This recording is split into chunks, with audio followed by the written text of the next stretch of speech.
kepekaan cinta kasih. Nah, apa yang mau dikatakan oleh Santa Teresa Lisieux dan sangat menarik ya, karena memang ini tuntutan yang lebih lagi untuk kita mengasihi. Teresa Lisieux memang sangat luar biasa, lalu perbuatan yang konkret sebagai wujud cinta kasih. Dan dia praktis. Setiap orang kudus itu saya lihat orang yang praktis ya, jadi mereka tidak terlalu banyak berteori mengenai apa itu kasih, tapi mereka sungguh-sungguh melakukan. Dia mengatakan seperti ini, kalau ada godaan untuk mencoba menampilkan kekurangan suster ya, jadi buat kita seringkali mudah sekali untuk melihat kekurangan orang lain, untuk merasa terganggu dengan kekurangan orang lain ya. Tetapi saya segera mencoba bahwa di balik kekurangan dia, di balik cara ngomongnya mungkin yang judes, di balik sikap dia yang terlalu kritikal dan lain sebagainya, ada tersimpan kebaikan. Dia mencoba untuk melihat ada kebaikan apa, kemudian juga paling tidak ada motivasi apa yang baik atau keinginan baik apa dari orang tersebut.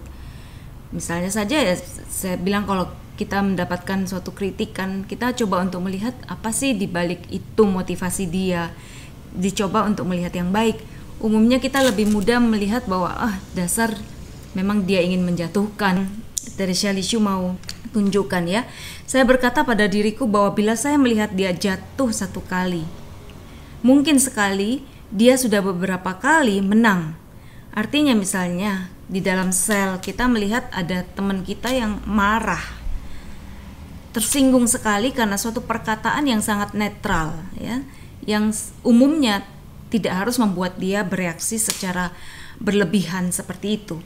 Nah, mungkin kita kalau menurut ajaran Santa Teresa Lisieux, kita bisa mengatakan pada diri kita bahwa kali ini tampaknya memang dia sedang tidak bisa mengatasi emosi ya. Tetapi kita kan juga tidak tahu sudah berapa kali, banyak kali dia itu juga menang mengatasi emosi-emosi negatif ya. Nah, tetapi karena kerendahan hati hal itu disembunyikan. Jadi bisa jadi dia mungkin selama ini orang yang tidak terlalu menggembar-gemborkan bagaimana dia sudah berjuang mengatasi kelemahan-kelemahannya. Karena dia juga tidak mau ya, dia cukup rendah hati. Jadi bahkan apa yang bagiku tampaknya sebagai kekurangan, bila intensi atau maksudnya baik, bisa jadi suatu kebajikan. Seperti pernah saya katakan dalam contoh beberapa waktu lalu tentang Teresa Lisieux, pada waktu dia diminta oleh pimpinan biara untuk pelayanan keluar ya dari biara, Teresa itu begitu ingin, karena kita tahu Teresa ini kan sangat ingin jadi martir, sangat ingin jadi rasul, sangat ingin menjadi semua. Karena bagi dia itulah perwujudan kasihnya kepada Tuhan, melakukan banyak hal. Tapi kenyataannya dia nggak bisa kemana-mana, dia hanya bisa ada di biara. Akhirnya dia menemukan panggilannya di dalam jantung gereja itu sebagai pendoa, di dalam jantung yang memompakan darah untuk semua kegiatan aktivitas pelayanan. Makanya kan dia diangkat sebagai pelindung misi ya, karena cintanya yang begitu berkobar-kobar untuk bermisi sebenarnya, tapi dia apa daya dia nggak bisa keluar. Nah pada waktu itu ketika diam saja ditawari, pimpinan biaranya itu langsung mengatakan dia itu orang yang malas. Teresa, kamu ini gimana sih? Lamban sekali untuk memberikan respon. Padahal Teresa Lisieux itu sebenarnya memang diam, tidak menanggapi langsung. Padahal memang pimpinan biaranya berharap dia mau menanggapi. Itu karena sebenarnya Teresa Lisieux ingin memberi kesempatan yang begitu baik ini, yang begitu dia inginkan ini kepada rekan suster yang lain ya. Jadi apa yang tampaknya kekurangan di mata kita, bisa jadi itu sebenarnya suatu kebajikan karena dia punya suatu intensi, suatu maksud yang baik ya. Jadi sulit sekali kita memang dengan mudah menjudge orang, apakah dia itu pemalas, dia itu pemberontak, dia pembangkang, atau dia orang yang tidak taat dan seterusnya. Kalau kita tidak sungguh-sungguh mengerti apa maksud atau intensi di balik sikap dia, ya. Jadi makanya nasihat Yesus untuk tidak menghakimi itu memang betul sekali ya, karena kita sangat sulit untuk mengerti sebenarnya apa maksudnya, ya. Jadi bisa jadi apa yang menurut kita suatu kekurangan, wah dia dasar pemalas, tidak taat dan seterusnya, seperti tadi pimpinan biara Teresia Lisieux, bisa jadi sebenarnya itu suatu kebajikan dia. Nah, dalam hal itu kalau kita buru-buru menjudge orang, kita yang salah, ya kan? Nah, secara manusiawi orang tetap memiliki perasaan simpati dan antipati, ya. Dan kita tahu orang merasa tertarik pada yang satu dan tidak tertarik pada hal yang lain. Yesus mengatakan kepadanya bahwa ia harus mencintai suster tertentu dan berdoa untuknya, bahkan bila sikap dan tingkah lakunya memberi kesan bahwa suster itu tidak senang kepadanya. Jadi Teresia Lisieux begitu peka ya akan kehendak Yesus. Kadang-kadang kita sih gampang merasionalisasi. Kalau dia itu dasarnya orang nggak bisa diberitahu, dasarnya dia itu orangnya sangat-sangat tidak bagus karakternya, semua orang juga menjauhi dia, ngapain saya deket-deket dia. Kita bisa merasionalisasi seperti itu, tetapi Teresia Lisieux sangat peka akan kehendak Yesus untuk mengasihi, ya, bahwa suster itu tidak cukup baginya hanya dengan mencintai, tapi juga ia harus memberikan bukti. Nah, bila egoisme tersinggung, maka akan timbul pemberontakan. Dalam hal kehidupan sehari-hari, peristiwa seperti itu sering kali terjadi. Teresia mengatakan seperti ini, saya tidak selalu dapat melaksanakan perintah Injil secara harafiah. Ada situasi tertentu di mana saya terpaksa harus menolak permintaan sesama susterku, namun bila cinta kasih telah berakar dalam diriku, maka akan terpancar juga keluar. Ada satu cara menolak yang begitu baik, sehingga walaupun kita menolak, orang yang minta bantuan akan merasa sama puasnya dibandingkan bila kita memberi apa yang dia minta. Atau dengan kata yang simpel sekali itu asertif ya, kita bisa mengatakan secara terus terang tanpa menyakiti atau menyinggung orang lain.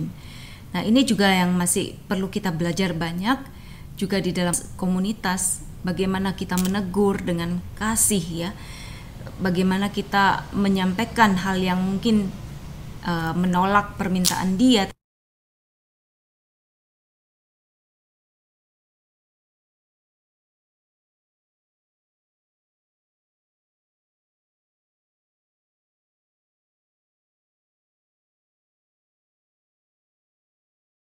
terus terang, lugas, tanpa menyinggung orang lain.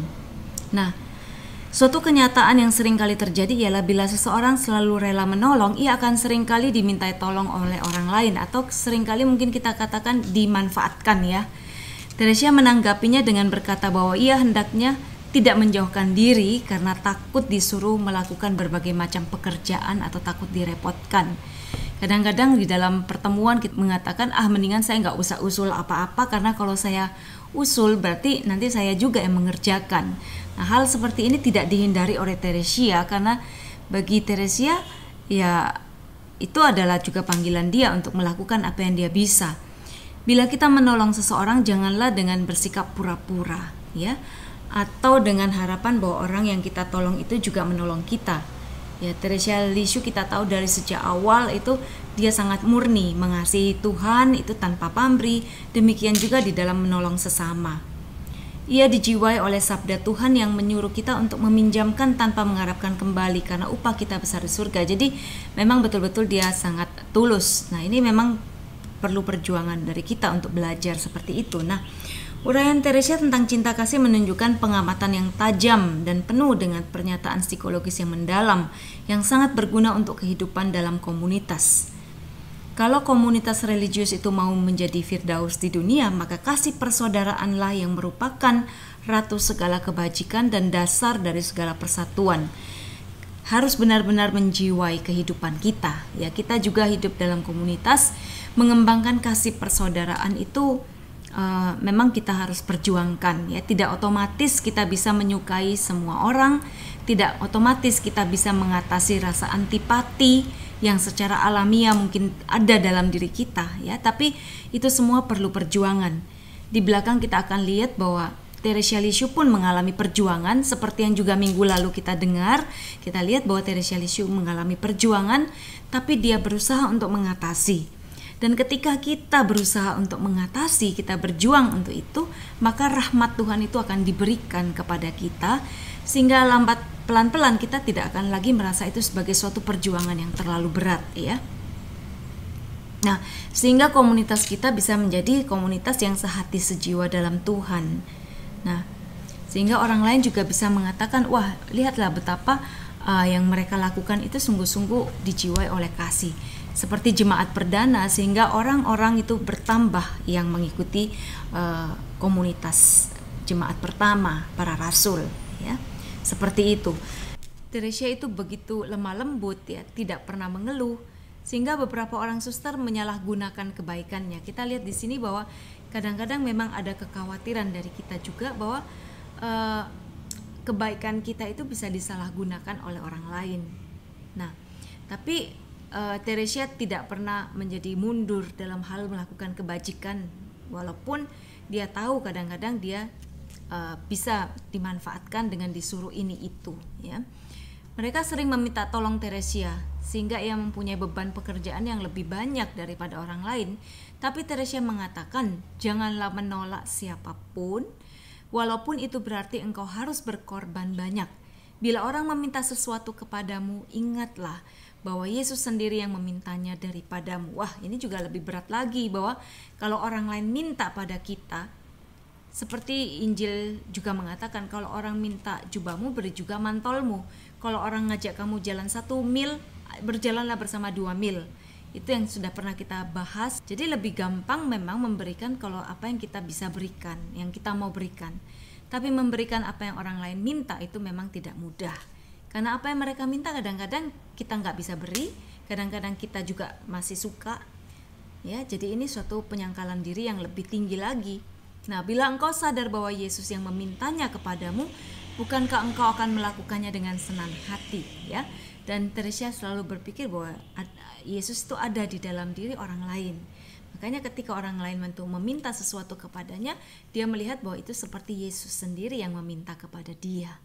Nah, pada akhir hidupnya dalam keadaan yang sakit, Teresia menulis tentang kasih persaudaraan. Nah, Teresia mengalami begitu banyak gangguan sebenarnya. Ketika dia mau mulai menulis, ada seorang suster yang bermaksud menghiburnya karena dia kesakitan, ya. Teresia mengalami banyak sakit, khususnya di akhir hidupnya. Ada suster datang mau menghibur, sehingga Teresia harus berhenti lagi menulis. Setelah suster itu pergi, datang lagi suster lain yang mengajak bincang-bincang, ngobrol. Suster lain datang silih berganti, sehingga orang bayangin kalau dia mau nulis itu perlu konsentrasi, butuh ketenangan, ya. Tetapi Teresia tidak pernah menolak, tidak pernah menunjukkan muka yang tidak enak atau berbahasa basi saja, tetapi dia sungguh-sungguh meletakkan penanya dan mendengarkan dengan baik, mengajak ngobrol dengan baik suster yang datang kepadanya. Sampai Mother Agnes itu menulis kesaksian seperti ini.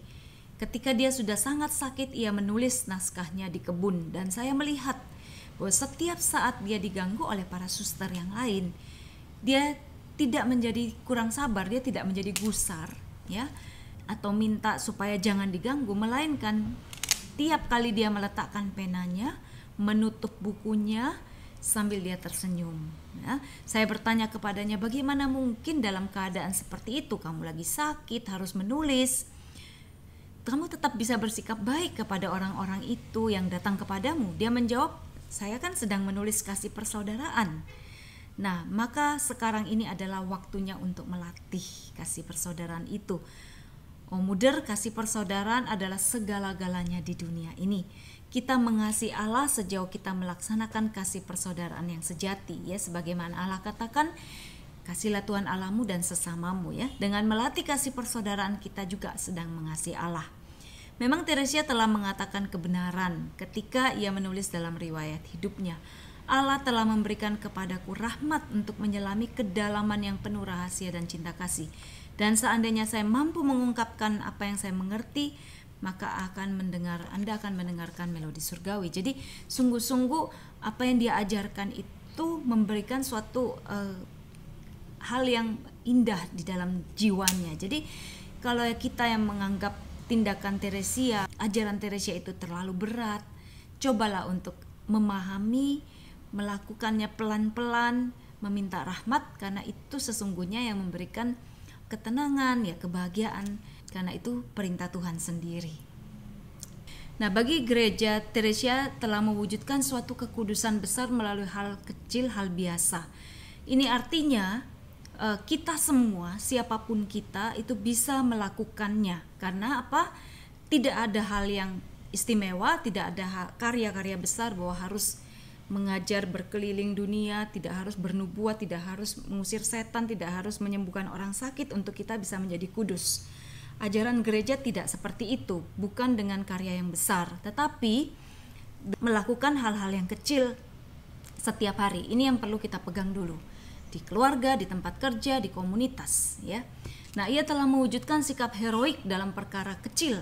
Jadi kita lihat bahwa mendekati suster yang dijauhi oleh semua orang dalam biara itu suatu perbuatan yang besar, ya. Mendekati orang yang paling dibenci di dalam satu sel kita itu adalah suatu yang tidak mudah, ya.